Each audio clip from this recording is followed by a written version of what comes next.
TantraCast.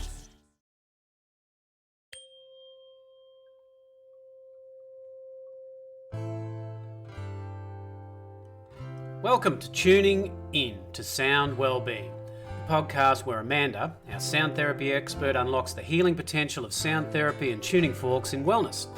I'm Stephen, your co-host, joining Amanda on this journey into the world of frequencies and vibrations. So whether you're a curious learner or a wellness enthusiast, our show offers you fresh insights and practical knowledge. Come with us to uncover the mysteries of sound, embrace new wellness perspectives, and experience the transformative magic of frequencies and vibration. Tuning into Sound Wellbeing is here to harmonise your mind, body and soul. Hello again, everyone. I'm Amanda Mackay, your sound therapy expert. And I'm Stephen, the lifelong learner and proactive seeker of wisdom. Wow, that's a new title. Yes, it is. I thought curious learner sounded a bit feeble, so, you know. I don't know. Anyway, my ego made me do that. I'm trying to get on top of that. What about enthusiastic student of life? Yeah, it's not bad, but we can talk about it later. Yeah, We've got a lot of stuff to talk about in this podcast today. Yes, we do. No worries. So, what have we got to look forward to? All right, today, my eager explorer of knowledge, we're going to be exploring chakras and energy centres. Eager explorer of knowledge. Now, that's not bad. And the topic sounds fascinating. Yeah, I know. So, do you want to get going? Yes, I do. Yes, please. Okay, so here is Tuning In with Amanda. All right, so the concept of chakras originated in ancient Indian spiritual traditions, particularly within the practice of yoga and the belief systems of Hinduism and Buddhism. Right. So chakras are integral to the understanding of the human energy system Right. and its relationship with the physical, mental and spiritual well-being aspects of us. Mm-hmm. So we're going to look at some more detailed origins of the chakras. Yes, okay. So the earliest references can be found in ancient Indian texts, Right. specifically the Vedas. Right. So they're amongst the oldest sacred scriptures of Hinduism, and they date back over 3,000 years. 3,000. It's a long time, hey? It is. They contain descriptions of energy centres and pathways within the human body. Okay. Yeah. So the Upanishads, a collection of philosophical texts, explore the nature of reality, Right. consciousness, and spirituality. And they do mention the concept of chakras as well, provide deeper insights into the roles of the chakras in meditation and spiritual growth. Okay. Now, chakras became more prominently associated with the tantric traditions of Hinduism and Buddhism, Yep. where they were viewed as centers of spiritual energy or prana, which is life force. Right. So not the South American flesh-eating fish. No, that's parana. So this is just prana. Prana. Okay. Yep. Drop out an extra vowel and we're good. So Tantra emphasized the integration of physical, mental and spiritual aspects of our existence. Right. And within the practice of yoga, chakras play a significant role in understanding the subtle body, Yep. which complements the physical body. Okay. And yoga texts such as the Hatha Yoga Pradipika Yeah. and the Yoga Upanishads delve into the concept of chakras and their activation through specific yoga practices. Okay. Now, the chakra systems are also part of a certain Buddhist tantric practice, Yep. particularly Tibetan Buddhism. So here, the chakras are associated with channels through which vital energies flow, and they play a role in meditation and visualization practices. Okay. The introduction of these Eastern spiritual concepts, including chakras, to the West began in the late 19th and 20th centuries. Okay. So that was a fair while ago. Yeah, that's right. So it was through the works of scholars, practitioners, and philosophers. Right. The Theosophical Society had yep. a huge role in this. Yes. Especially Madame Blavatsky. Yep. She was really well known and played a real significant role in popularizing these Eastern spiritual concepts. Yes. Later on, it was Ram Dass, but she was the first one who sort of brought that over. Now, prana is often described as the vital energy or life force that animates living beings. So it's believed to be the force behind all physiological and psychological processes. Okay, yep. So in essence, prana is what gives life to the physical body and consciousness to the mind. Right. Yeah. Yes, okay. So before I mention the Vedas, Yep. they're a collection of ancient sacred texts, Yep. and they form the foundation of Hinduism. Ah, So that is one of the world's oldest religions. yes. Most authoritative and revered scriptures in Hinduism. They're considered to be of divine origin, and the word Veda itself is described from the Sanskrit root vid, which means knowledge or wisdom. So there's 4 main Vedas, Yes. and they all consist various texts and subtexts. Okay, so what are those? So the Rig Veda is the oldest of the Vedas and is believed to have been composed around 1500 BCE. Right. It's a long time ago. Yeah, maybe even earlier. And it consists of hymns, praises, dedicated to various deities and natural forces. Right. So the Rig Veda is highly poetic, and it's the source of many hymns used in Hindu rituals. Okay, Yeah, so then there is the Yajura Veda, right. and that contains instructions and mantras for the performance of rituals and ceremonies. Right. Particularly the yajnas, Yes. which is sacrificial offerings. Right. These 2 branches are called the Krishna and the Shukla. Right. So the Krishna contains the mantra in prose form, while the Shukla presents them in a more metrical and rhythmic style. Okay. So the Samaveda is a collection of melodies and chants that are derived from the Rig Veda. It's primarily used by priests Yep. during Vedic rituals, and they have verses that are sung with specific musical notes. Okay. And the Samaveda focuses on the musical aspect of the Vedic rituals, where the verses are sung with specific musical notes. So the Samaveda focuses on the musical aspects of these Vedic rituals. Right. Okay. So Achura Veda is unique amongst the Vedas because it contains a wide range of material. Right. It includes hymns, spells, charms, and incarnations. It addresses various aspects of life, including healing, protection, social and domestic rituals. So this reflects more of a practical and magical aspect of the Vedic tradition. Okay. So, further to that, the Vedas are divided into 4 parts. Wow. Okay. Yeah. The Samhitas, Yep. which is the core text consisting of hymns, prayers, and mantras. Yes. The Brahmanas, Yep. which are prose, Yep. explanations and instructions for the rituals and ceremonies described in the Samhitas. Yep.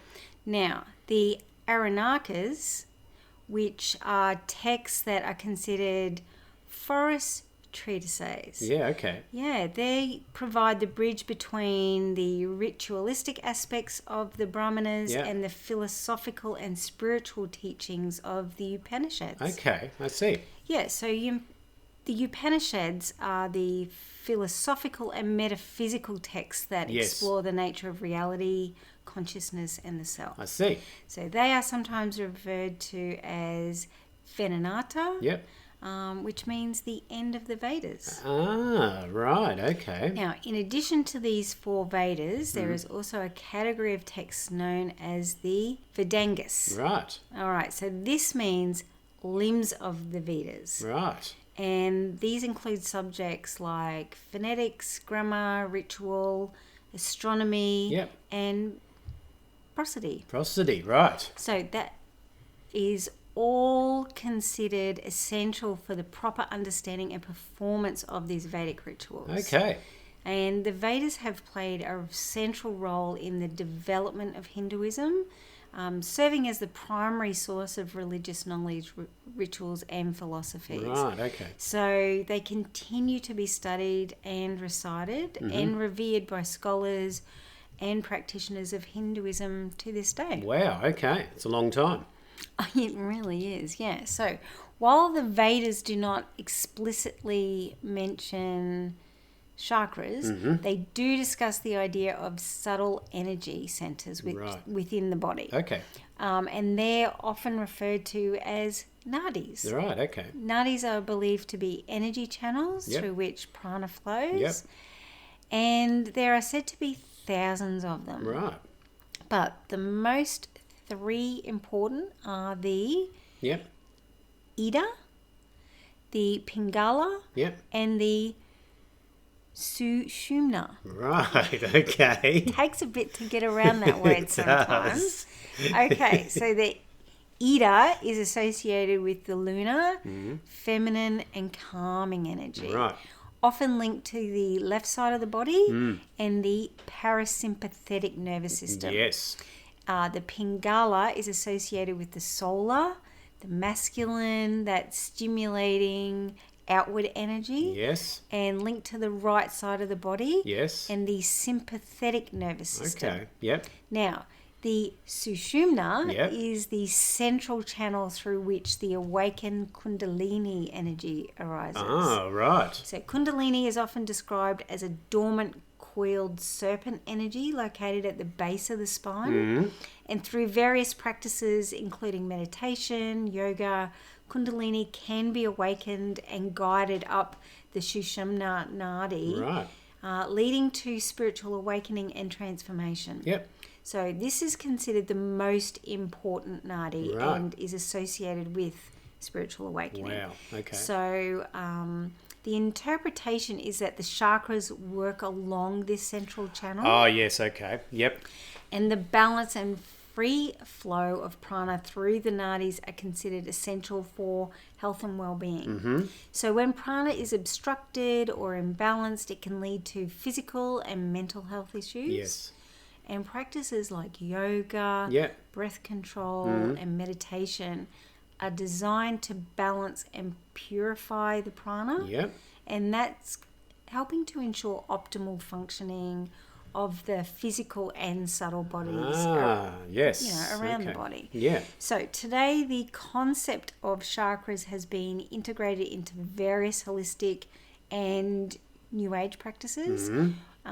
They're often associated with energy healing, meditation, and spiritual development. So chakra systems typically describe the 7 main energy centers along that spine. Yes. And their unique qualities, colours and associations. With each one. Yeah, that's right. And these energy centres are believed to correspond to various aspects of human existence. Right. From our physical health to our emotional balance and our spiritual awakening and well-being. Okay.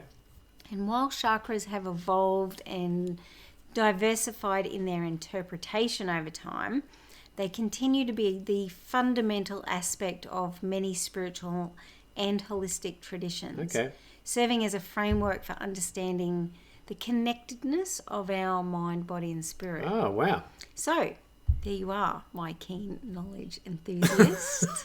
I hope that was informative. It was so much Sanskrit, so much history.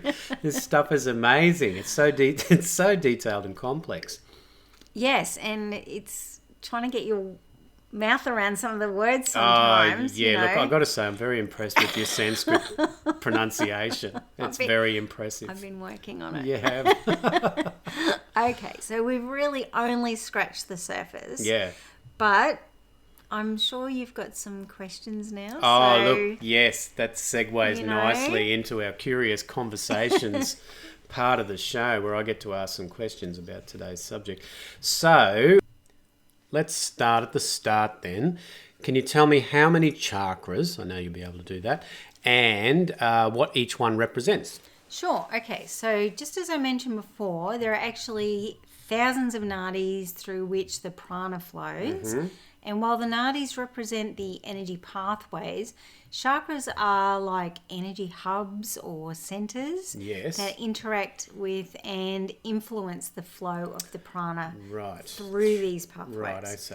So chakras are often seen as the focal points where nadis converge and intersect. Mm-hmm. So there are 7 main chakras. Yes. And they are aligned along the central nadi, Yep. and each chakra corresponds to a specific location in this central channel. Right. Life is hard, but finding a really great podcast makes the days go by so much easier. Hi, my name is Blue Telusma. I'm a writer, an emotional intelligence coach, and the host of Humanize with Blue Telusma, a podcast where we believe that when you humanize everyone in the room, a great conversation is almost guaranteed. Join us every week here on Electricast as me and my guest co-hosts unpack big topics and interview even bigger personalities with a sense of humor and a dash of mischief. If you're looking for a new best friend in your head, we've got you covered. Electricast. So what are the Magnificent 7? Okay, so we have the root chakra, Yes. Muladhara, which is located at the base of the spine, Yes. associated with the color red, and its element is earth. Right. It represents grounding, stability, security, survival instincts, physical health, and a sense of belonging. Right. So the sacral chakra is the next one. Yeah. That is Swadhisthana. Nice. And it's located at the lower abdomen. Right. So below the navel. It's associated with the color orange. Its element is water. And this chakra represents creativity, emotional balance, pleasure, sexuality, creativity, and the ability to enjoy your life's experiences. Yeah, okay. Now, the next one is the solar plexus, the Munipara. Munipara. And it's located in the upper abdomen, between the navel and the rib cage. Right. Its colour is yellow, the element is fire, and this represents our own personal power, our confidence, our self-esteem, our willpower, and the ability to assert yourself. Right. Now, the next one is my favourite. Yes. It's the heart chakra. Nice. Yeah, the Anahata. And this is located, as you probably have already guessed, Yeah. in the centre of the chest, near the heart. Yes. The colour is green. Okay. And sometimes it's seen as pink. All right. And that's because there's actually another spiritual heart in front of this chakra as well. So sometimes it can be seen as pink. Yeah. And this one is the element of air. Yes. It represents love, compassion, empathy, forgiveness, emotional healing, and most importantly, self-love. Indeed. Yeah. Okay. Now, from here, we go up to the throat chakra, Yes. the Vishuddha. Vishuddha. Yeah. So I'm getting my Sanskrit down here. Yeah, it is a bit tricky. It is. And it's located in the throat. The colour is blue. Yeah. Maybe sometimes a light blue or a turquoise. And it's the element of ether or space. Right. So, as you can imagine, it represents communication, self-expression, authenticity, and the ability to express your truth with not filtering or reducing what you're saying. Okay. Yep. So above that we have the third eye, Yep. the Anaha Yeah. or Ajna. Yes. And it's located between the eyebrows. Right. So it's above the bridge of the nose. Yes. And its colour is considered to be an indigo, sometimes a blue, Yeah. and it's the element is light. Right. Yeah. And this chakra represents your intuition, inner wisdom, insight, clarity, and the ability to see beyond the physical. It really is about trusting yourself. Okay, so that's 6. What's number 7? All right, so the last one we Yep. have is the crown chakra. Okay. Now, this one is a bit tricky Okay. to say. Let's go. Sahasrara. Sahasrara. Sahasrara. Okay. And it's found at the top of the head The colour is usually a really pale violet or white. Oh, okay. And the element, as you could imagine, is thought. Ah. Yeah, and this one represents spirituality, divine connection, enlightenment, oneness with the universe, higher consciousness. Okay. And this is really about also believing in yourself, and all possibilities are right there for you. All right. So I am loving the Sanskrit pronunciation there. I hope I got it right. No, well, look, I mean, I'm just impressed. Totally impressed. So the key to the harmony is obviously trying to keep all of these chakras balanced and that prana flowing as you should. Yeah. So is it usually like just one or two that are out, or can like all of them be out? Okay, so it really is natural for the chakras to fluctuate and be out of balance at some time. So the imbalance really is different for everyone. It's common for individuals to experience these imbalances in multiple chakras simultaneously. Okay. Because we've always got stresses and challenges going on. Yeah, like Sanskrit pronunciation. Absolutely. It's very different to how we say it in English. So there is a bit of pressure with that. Yeah. So although the specific chakras might be affected, the degree of the imbalance really does differ based on various factors, which might be the life experiences, emotions, and your physical health. Okay. So a few key things are life experience, stress, trauma, emotional challenges, your physical health issues, and they really do contribute to these imbalances. Right, okay. It's not uncommon for multiple chakras to be affected when people are going through a difficult or stressful period. Yeah, indeed. And everyone is unique. So the chakras that are most likely to be out of balance can vary. Some people might tend to experience these imbalances in specific chakras. You know, it can be down to personality, which is developed through past experiences or current life circumstances. And it can manifest in various ways. So it might be the physical systems. It could be emotional disturbances, mental challenges like overthinking and thought loops. So say the root chakra, the base chakra, it's associated with feelings of insecurity. Okay. And an imbalanced throat might manifest as difficulties in communication. Yes, okay. So developing your self-awareness really is key for maintaining this balance. Right. And remember, we're here for an experience, so that's quite normal. So pay attention to your thoughts, emotions, physical sensations, and that way you can become more attuned to the signs that there might be an imbalance, and then you can take steps to address it. Okay, well that leads me nicely into my next question. So how does someone, kind of work out what chakra it is that they need to work on?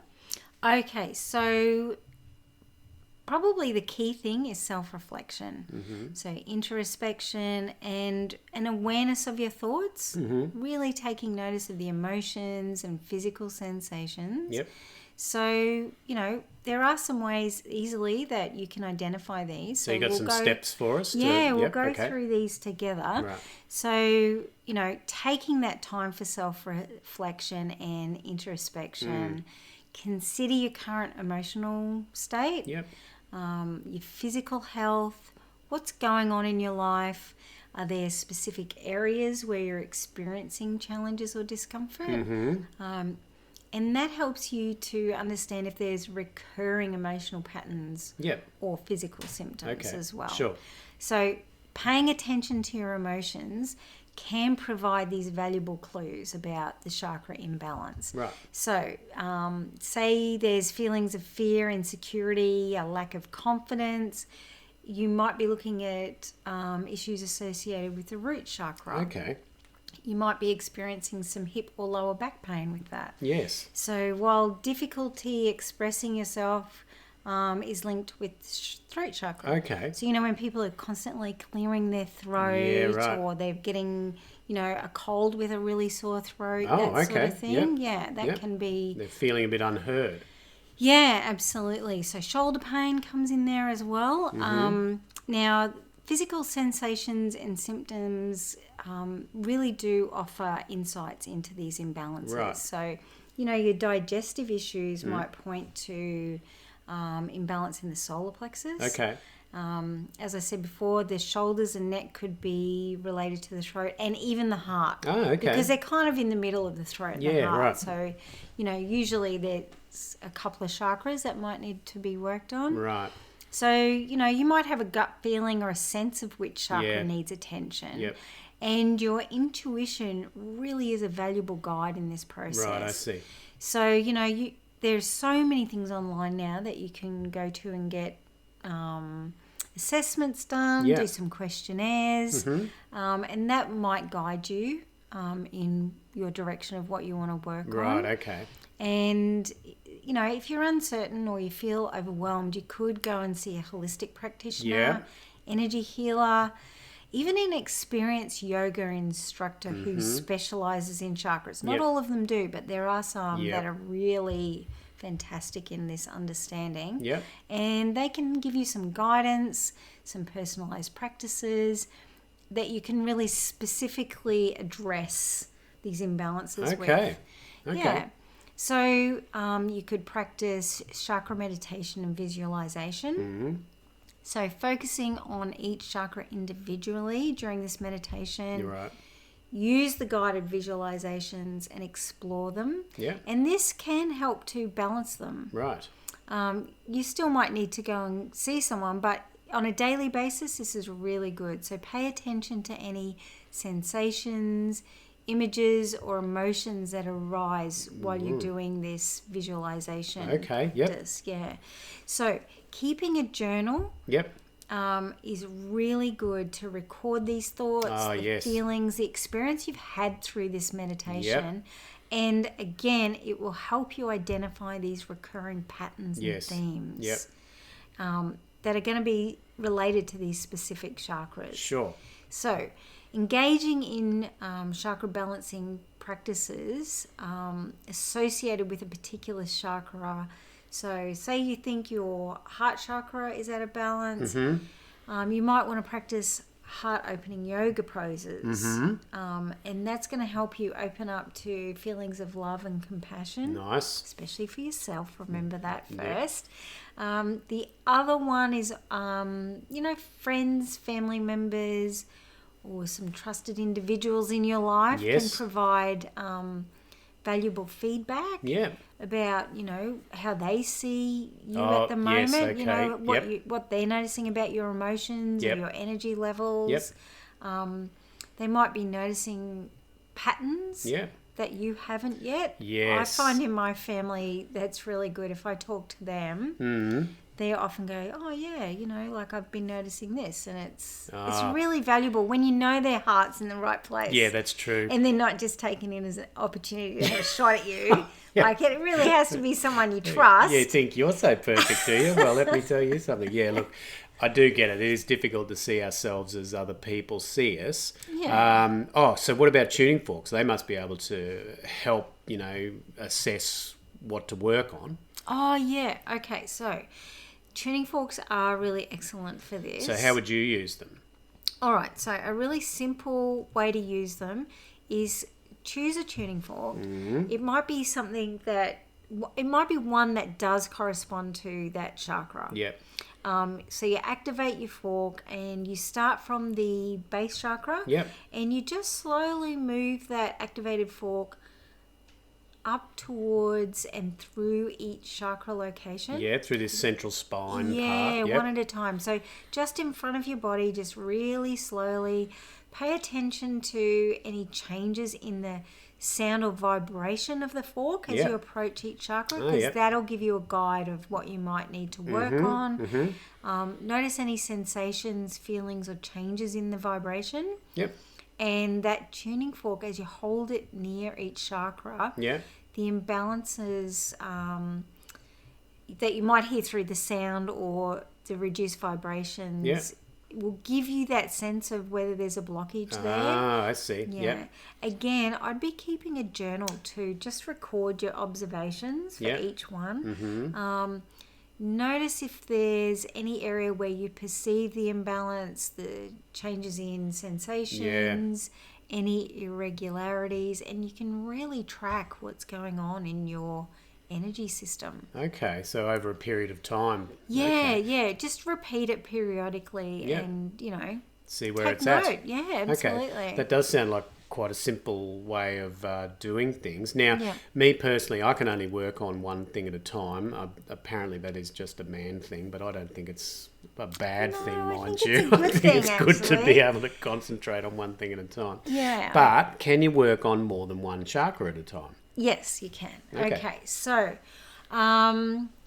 whether you're using tuning forks or engaging in some other sort of chakra balancing practice, you can balance multiple chakras simultaneously. Okay. So that can be really effective for promoting overall well-being and energy alignment. Okay. Because So you got some tips on that? Yeah, sure. Okay, so select your tuning fork, and it might be one that corresponds to that particular chakra you want to balance. But it doesn't have to be, though, does it? No, I mean, if you've got one tuning fork, use that. Yep. Absolutely. Like Yep. we've said before, if you've got it, use it. Yep. You can have multiple tuning forks though with Oh, different really? frequencies. So like two Yeah. tuning forks? Yeah, if Okay. you want to, absolutely. Okay. And decide on the sequence you want to work on with the chakras. So you might want to start at the root and move up towards the crown, like we Okay. said before. Yep. And this does follow that natural flow of energy in the body. Right. So before you begin, set your intention. Yep.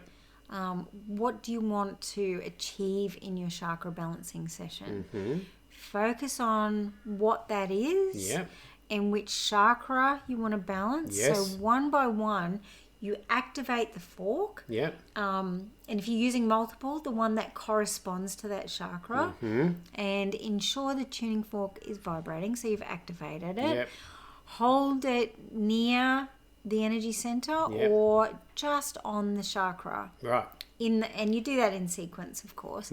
And you allow the vibration sounds to resonate with that energy center. Yep. Bringing it into balance by visualizing, feeling, and imagining each chakra becoming balanced and I harmonized. see. So move from one chakra to the next at a steady pace. If you Yep. feel like you need to stay there a bit longer. So don't hurry it. I really Yeah. want to get this done. No, that's right. So you can spend a few minutes on each chakra. Yeah. Adjust the time on your intuition and what you feel you need. Yeah. So pay attention to the sensations, the feelings, or the changes in the vibration. Trust your intuition. Yep. So once you've balanced the chakras in your chosen sequence, Yep. so expressing your gratitude for the Yeah. experience and the harmonization of your centers. Yes. Because you're really thanking your body too for participating in Yes. this experience. And balancing multiple chakras might require a regular practice to Yeah. maintain. So you want that overall energy flow to keep going. Yeah. And you can integrate chakra balancing sessions into your wellness routine Okay. So on a whatever. daily basis. Yeah. Okay. Yeah. So like if you're doing yoga or any other kind of wellness routine, Absolutely. breathing, that sort of stuff. Yeah, so Yep. if you were doing those, you could add it at the beginning of the end Yeah. as well. Okay. And just be mindful of your own comfort and energy during the practice. Yeah, it does sound like it could get a bit busy there if you got two forks Oh, yeah. thrown around the place. Yeah, you start slow. Like start with one. You might even want to just do one chakra in Yep. each session, and that's absolutely fine. You don't want to feel Yep. overwhelmed. Yeah. Because that can drain you energetically. Yep. So it's really okay to do it at your pace. You might want to pause or just focus on maybe even just one chakra at a Yeah. time. Okay. Yeah. So working on multiple chakras simultaneously can promote a sense of balance and harmony Yep. throughout the entire energy system. Yeah. But if you've got those specific concerns or issues related to that individual chakra, Yep. just focus more intensely on that. Yes. It's really about your goals and how you're feeling in that moment. Yeah, indeed. Okay, well, that's really sparked my interest. I still have quite a lot of questions, really, after that. And maybe our listeners do too. So, look, please send in any questions that you have, and the amazing Amanda will do her best to answer them for you. But it's my job, unfortunately, to wrap this segment up, as we've still got quite a lot to fit in. So we probably have to revisit that subject at some time. Oh, absolutely. Yeah, to get into to. the detail of it. Yeah. Get you doing a bit more Sanskrit for us. And, I hope so not. we make sure. But look, for now, we're going to move into another fantastic part of the show, which is called the Harmony in Practice. So what has been piquing your interest this week, Amanda? Well, I thought we'd actually stay with the chakra theme. Yeah, well, there's plenty there, isn't there? There's so much to work on. It is a rich source of spiritual nourishment. Yeah, and I'm constantly working on my own, so I really love this subject. Okay, sounds good.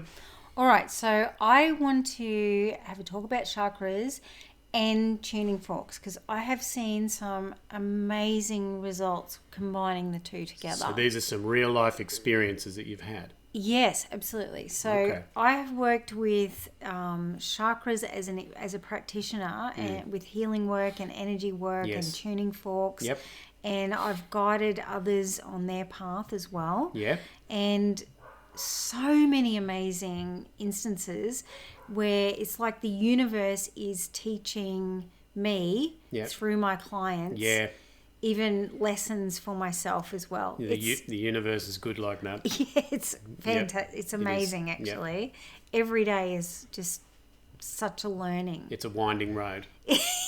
Yes.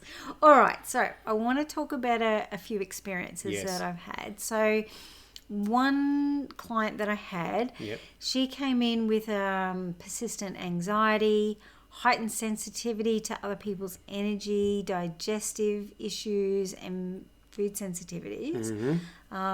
She didn't really feel heard. Yep. And everything was sort of overwhelming, and usually she felt like this energy just like gurgling in her belly. Oh, yeah. So I've seen this before. So not a good gurgling. No, it's like a pressure and a tightness.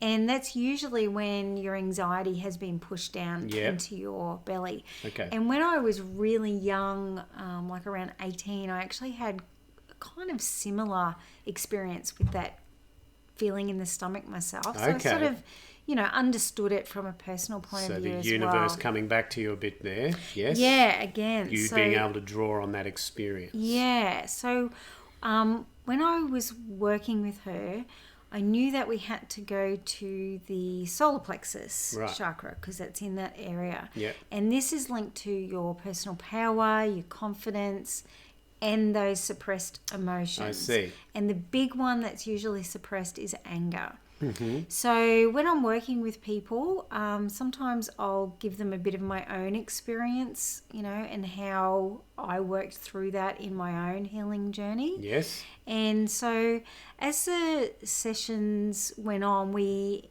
incorporated some guided meditation, which Yep. focused on that solar plexus. Mm-hmm. So the visualization of like radiant warm light filling that area Yes. Yep.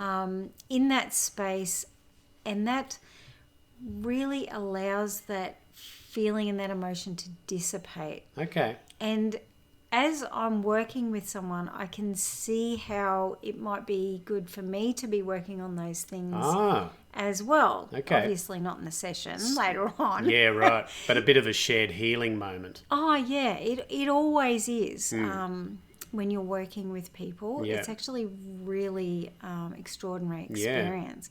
So, they went and did some yoga poses that targeted this solar plexus area in Okay. their own time as well. Yeah. So in between the sessions, like the warrior poses and the some of those twists that are revitalizing, and Yep. they used mindfulness Yes. meditation. Okay. And that really assisted the progress of the next session. Yeah, right, okay. Yeah. So, like having had the experience myself, it really does help me be compassionate when I'm Yep. working with other people. Yep. So I understand that, this unlocking those emotions in the solar plexus is so important. Yeah, because right. it empowered me, Yep. and then I'm able to help others as well. Yes. And when they do it, they find their inner strength and they release the weight of these unspoken emotions. Indeed. And then they can go and help other people as well. It's like the ripple effect. Yeah, right. Physician, heal thyself. Yeah, and Okay. then when they're going and talking to people, they can say, "Oh, I've had this experience." So Yeah. we're all into it together. It's really beautiful. That is, and that's a fantastic story. Look, it never ceases to amaze me what the universe will do to help you understand yourself, especially when you're not expecting it. Yeah, for sure. Yeah. I get that all the time in So, sessions. have you got any more stories like that? Heaps actually. Okay. All right. So another client, she was really a successful professional, and High-powered, successful professional type. oh yeah, and a beautiful human as well. Yeah. But no matter how many promotions or pay rises she earned and Yep. achieved, Yep. she still felt a sense of inadequacy. Yeah, right. Like, not, Even though she was such a high achiever. yeah, and you see this quite a lot because people have a feeling like they're not enough. And it is a real internal kind of struggle that people have. Yeah. And they feel like they have to keep striving and striving and striving, Yeah. but never feel fulfilled. Yeah. I had an old boss like that. Yeah, I think a lot of really high achieving people feel like that. Yep. And it's usually when you look deeper, you discover that the struggle is in shame. Oh, right. Yeah, and often comes from childhood. Okay. So in this case, it's like growing up with a parent who didn't feel like they had achieved enough. Right. And so they're kind of projecting that onto their child. By telling them that they need to achieve more. Yeah, You're yeah, not yeah. achieving enough. Yeah, and so then they grow up with Yeah. the need to please the parent. Yeah. And that's really an ingrained belief. And no amount of this external success can really fill that void, which is only perceived failure. It's yes. not real because Yeah. they're amazing humans Yep. who are doing extraordinary things. Yeah, I reckon a lot of people will get that one. Yeah, I think parents, so. you got to forgive them for what they do. They don't know what they do sometimes. Yeah, that's absolutely true. That is absolutely true. In sessions, we never lay blame. We just go there for the healing. Yeah. Yeah. So, I could really empathise with this. Yeah. Because I think a lot of people can. Yeah, I think we've all faced these moments of self-doubt and tried to pursue external validation. Yeah. It's quite a common theme. So what did you do? All right, so we worked on this healing around the sacral chakra. Yep. And this is associated with the creativity, the self-worth, and emotional balance. And this really did feel like it was the missing puzzle piece. Yes. For her to feel fulfillment and self-acceptance. 'Cause Yeah. that is the chakra where shame really does show Yeah, up. okay. Yeah. So during these sessions, we engage in some creative exercises, just to awaken those dormant passions or talents, because you usually put those things aside saying, oh no, they're not as important, I've got to Yep. work. Yep. But building up those creative things really gave more of a sense of self-worth. Yeah, right. And, it could be exploring art, dance, Yeah. journaling. Yeah, okay. Whatever it is for you as self-expression and healing. Yep. So using the tuning forks Yep. and the sound lounge and these guided meditations in combination while focusing on this sacral chakra, Yep. we managed to ignite a newfound sense of self-acceptance, Yeah. self-love. Yep. And again, I could really relate to that experience. Yep. So as we sort of worked through the series of sessions, the transformation was nothing short of remarkable. Yeah, right. And the relentless chasing of that external validation. Tell me I'm good. Tell me I'm good. Yeah, well, aren't I fantastic? It lost its grip. Yeah. And it was really replaced by a sense of self-worth. Yeah. And that feeling of shame and the weight of it from the past, it just eased. Yep. And then, when that eases, you find the courage to set boundaries for yourself Yes. and your own needs, which Right. is so important. Yeah, okay. So this healing work helped her to rediscover self-worth and self-acceptance Yep. and realize that the struggles that she'd had actually prepared her Yeah. to be more compassionate towards others. Yeah, right. And, like I said before, everyone then becomes a guide to someone else. Mm-hmm. And this is really a testament to the transformative power of embracing your own truth and discovering your self-worth. Yeah, wow, that is a incredible story. So have you got any other ones at all? Oh, right. Okay. So, I worked Maybe one with, more. Yeah, all right. I could talk for hours about this. So I also worked with someone whose energy was entangled with the complexities of change. Yep. So changes in the environment. Change they is always lived. hard, isn't it? Yeah. It can Well, be, can be, yeah. It was with... For some people in particular. Yeah, well, that's right. Yeah. Yeah.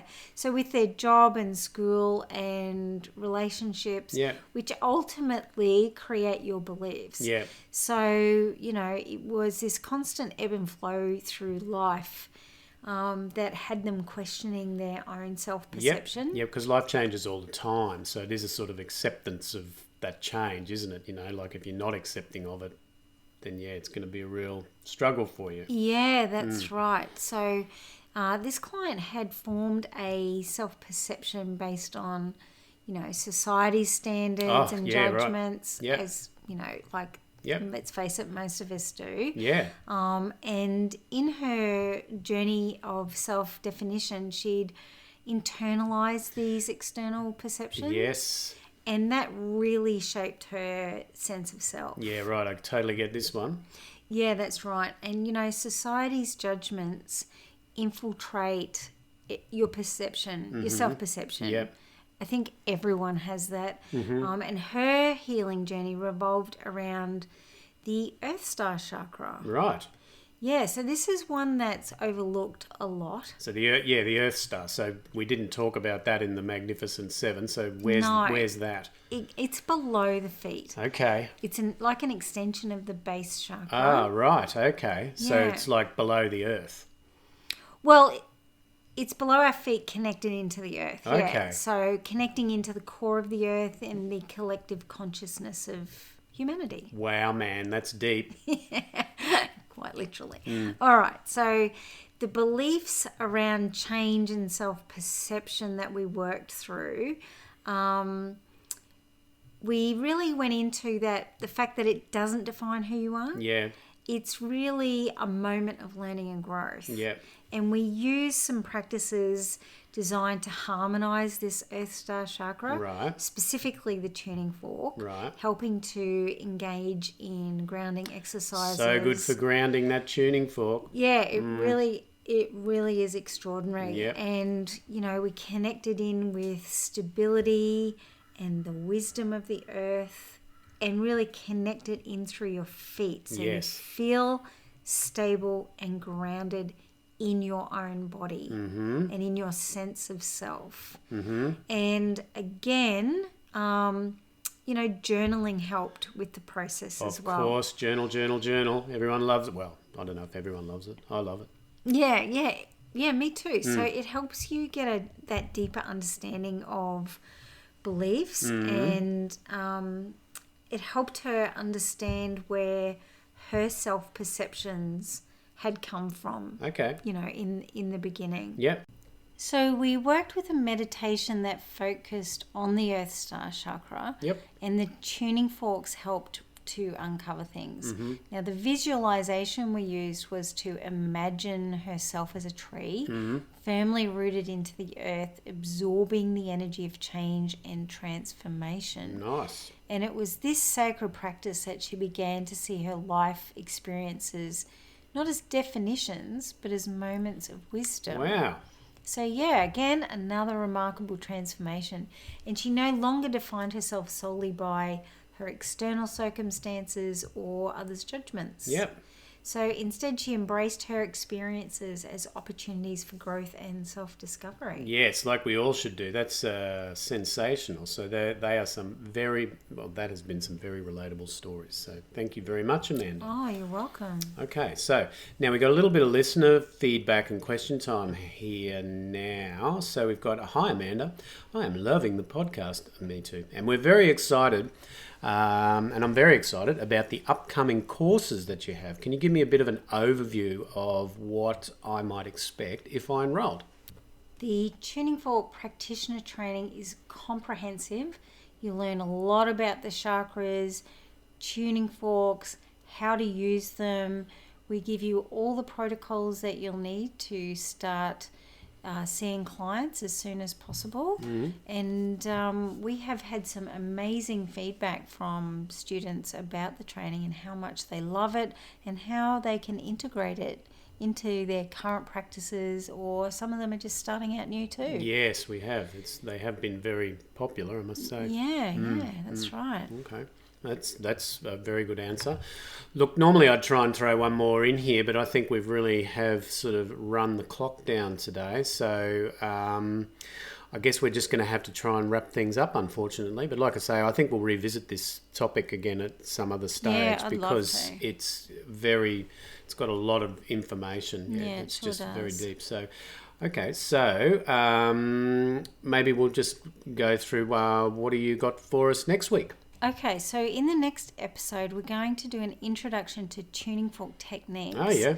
So we're looking at different ways for using tuning forks on the body, and we'll explain the basic techniques of, tuning fork practitioner work, or, using tuning forks for acupressure. Oh, right, okay. Well, that sounds really good. I can't wait for that one.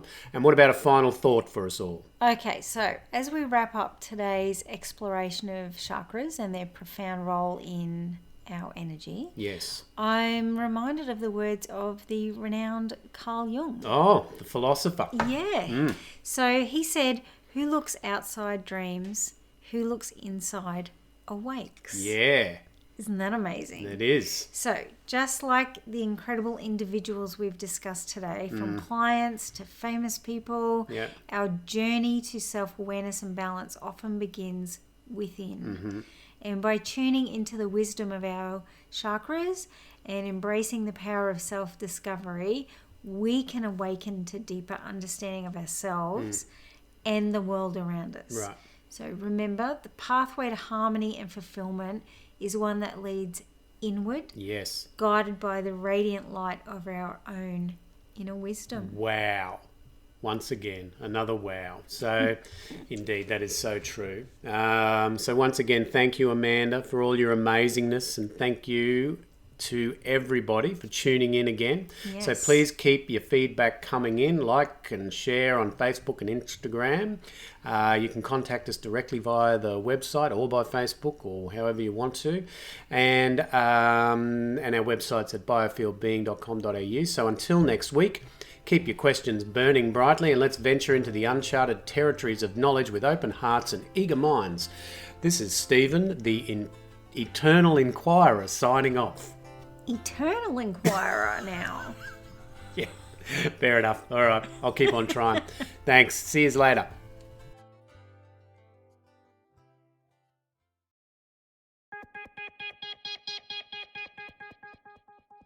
Step inside the marketing mirror to uncover marketing secrets, discover gems, tactics, lessons, and campaigns you can use. next gen, or fundamentals. Grab the marketing magic to improve your marketing and win more business.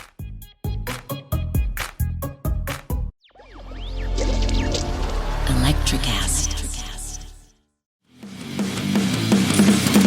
Introducing the Deep Leadership Podcast.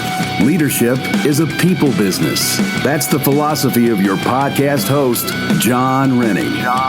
As a former submarine officer who spent 22 years leading businesses in corporate America before starting his own manufacturing business, he knows that leadership matters. Deep Leadership is real-world, actionable leadership advice from John and his expert guests. Become a leader worth following. Subscribe today. Electricast.